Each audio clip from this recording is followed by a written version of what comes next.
और यूक्रेन के क्रीवी में रूस की बमबारी। रूस के हमले में कई इमारतें जमींदोज हो गई। बमबारी से 3 लोगों की मौत, 26 घायल।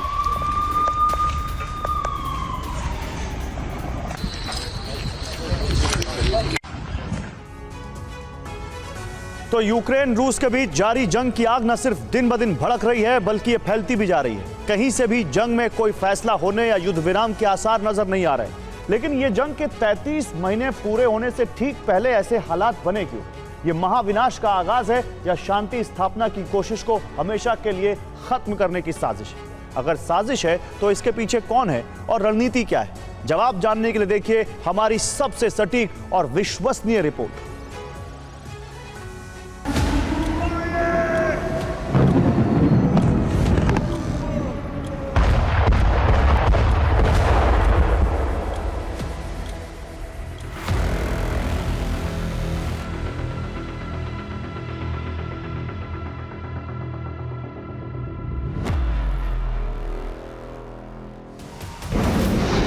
यूक्रेन की जंग में ये वो फेज है जहां कुछ भी असंभव नहीं, यहां तक कि महाविनाशक युद्ध की कल्पना भी बेमानी नहीं।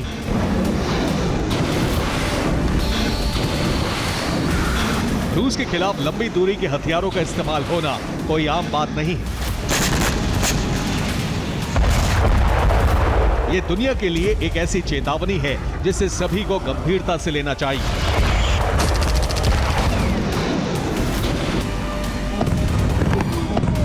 ऐसा इसलिए होना चाहिए क्योंकि रूस की जवाबी तैयारी का असर पूरी दुनिया पर पड़ सकता है। एक ऐसे असर के रूप में जिसमें सिर्फ बारूदी तबाही दिखती है। यूक्रेन का बारूदी एक्शन, रूस तैयार, बढ़ी टेंशन।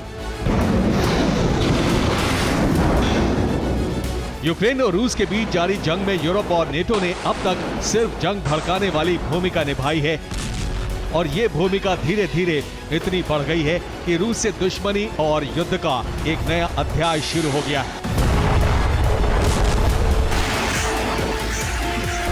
जंग में कौन कितना ताकतवर है, इसकी प्रतिस्पर्धा शुरू हो गई और समय आ चुका है इस जंग के निर्णय का। लेकिन क्या ये जंग विनाश के साथ ही समाप्त होगी या फिर जंग का अंत किसी और तरह से होगा? सवाल इसलिए उठने जरूरी हैं क्योंकि हाल ही में बदलाव की एक तस्वीर बनी है।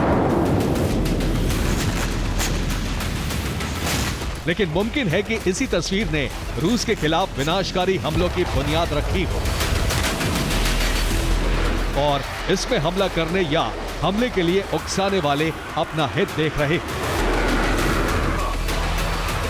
रूस यूक्रेन की जंग के इस फेज में यह तथ्य सबसे अहम है, और अहम इसलिए है क्योंकि जंग ने उस समय नया मोड़ लिया है जब से अमेरिकी प्रशासन में बदलाव पर मुहर लगी है।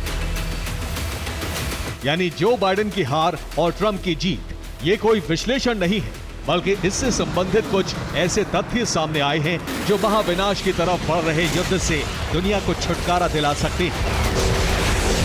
खबर यह है कि ट्रंप ने सत्ता संभालने से पहले ही युद्ध समाप्ति के लिए कीव के लिए सरेंडर प्लान तैयार कर लिया है, और इस प्लान के तहत पुतिन से युद्ध विराम की शर्तों पर चर्चा की तैयारी भी शुरू हो चुकी है।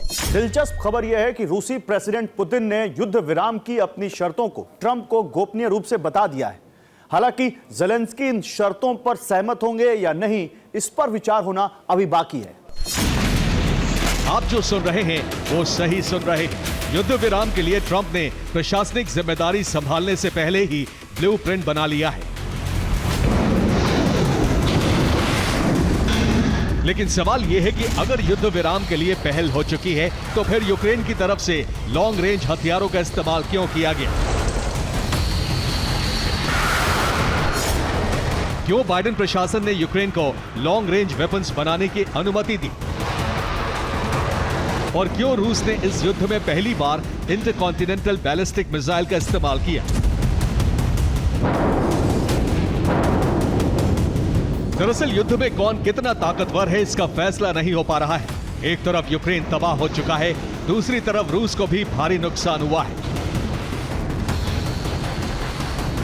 तो वहीं तीसरी तरफ यूक्रेन के मददगारों के सामने भी फंडिंग की समस्या खड़ी हो गई है। लेकिन अमेरिका के प्रेसिडेंशियल इलेक्शन के नतीजे ना तो अमेरिका में डेमोक्रेटिक पार्टी के पक्ष में आए और ना ही कई यूरोपियन और नेटो देशों के पक्ष में आए।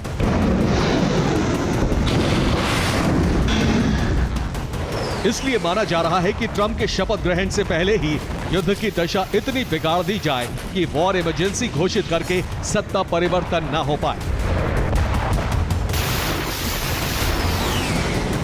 और हो भी तो ट्रंप प्रशासन युद्ध को लेकर किसी फैसले के लिए ज़ेलेंस्की पर दबाव न बना सके।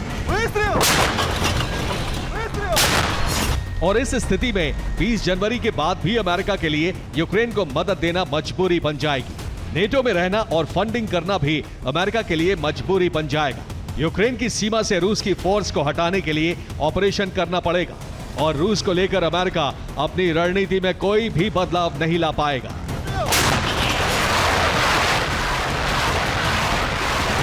लेकिन यह जानना भी यहां जरूरी है कि अगर ट्रंप और पुतिन के बीच युद्ध विराम को लेकर चर्चा का कोई रास्ता बन रहा है तो उसकी शर्त क्या है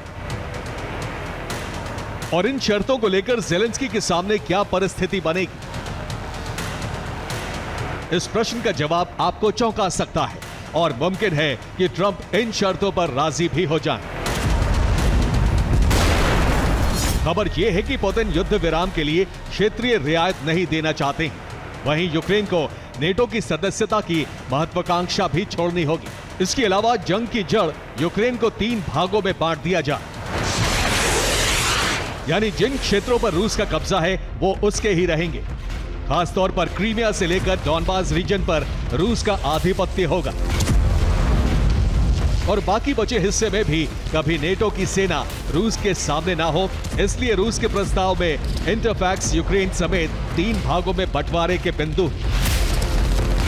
हालांकि इस पर फैसला या कोई पहल तभी हो सकती है जब ट्रंप सत्ता में हो और उनके सत्ता संभालने में अभी युद्ध के लिहाज से लंबा समय बाकी है। इसलिए युद्ध की दिशा पूरी तरह से बदल गई है। दावा है कि ट्रंप को भेजे गए प्रस्ताव की जानकारी यूक्रेन के प्रेसिडेंट ज़ेलेंस्की और यूएस के वर्तमान प्रेसिडेंट बाइडेन को भी है और वो इन शर्तों को मानने के लिए तैयार नहीं है। इसलिए कोशिश हो रही है कि बाइडेन के कुर्सी छोड़ने से पहले इस युद्ध को ऐसे मोड़ पर खड़ा कर दिया जाए जहां से कदम पीछे खींचने का कोई विकल्प ही ना हो और ट्रंप को भी इस युद्ध में मदद देनी पड़े। इसलिए रूस युद्ध के उस चरण में पहुंच गया है जहां महाविनाश की कल्पना की जा सकती है और इसका प्रमाण है रूस के यूक्रेन के खिलाफ जारी भीषण हमले, जिसका जवाब देना भी यूक्रेन के लिए मुश्किल होता जा रहा है। उदाहरण के तौर पर खार्किव के सीमावर्ती क्षेत्र में यूक्रेनी सेना हमले के लिए पहुंची तो थी, लेकिन रूस ने इस हमले को विफल कर दिया। जंग आमने सामने की शुरू हो गई। ऐसी ही तस्वीर बनी ज़ेपोरिज़िया क्षेत्र के नीपर में, जिसके पास छिपे यूक्रेनी लड़ाकों पर एक्शन हुआ और रूसी पैराट्रूपर्स ने मोर्टार दागकर जमीनी लड़ाई तेज कर दी। ऐसे ही एक्शन रूस के फाइबर ऑप्टिकल ड्रोन्स ने कुर्स्क क्षेत्र में किया, जहां बारूदी बवंडर खड़ा हो गया। इस कार्रवाई का असर यह हुआ कि रूस के हमले और ज्यादा तेज हो गए। वहीं कुछ क्षेत्रों पर कब्जे की कार्रवाई में भी तेजी आई, जिसमें इलिंका भी शामिल है। दावे के तहत रूस ने इस विशेष सैन्य कार्रवाई में 648 helicopter, 36,400 drone, 586 air defence, 19,397 tank और आर्मर्ड व्हीकल, 1,490 MLRS, 18,248 आर्टिलरी और 28,541 दूसरे वेपन्स नष्ट कर दिए। हालांकि रूस की इस कार्रवाई के पीछे एक कारण यह भी है कि पुतिन को अपनी मांगे पूरी होने का विश्वास अब भी नहीं है। रूस के थिंक टैंक्स युद्ध विराम के प्लान से ज्यादा उस परिस्थिति से निपटने के लिए काम कर रहे हैं जिसमें ट्रंप के कार्यकाल में युद्ध किसी भी दिशा में जाने की कल्पना है। Bureau report, TV9 Bharat.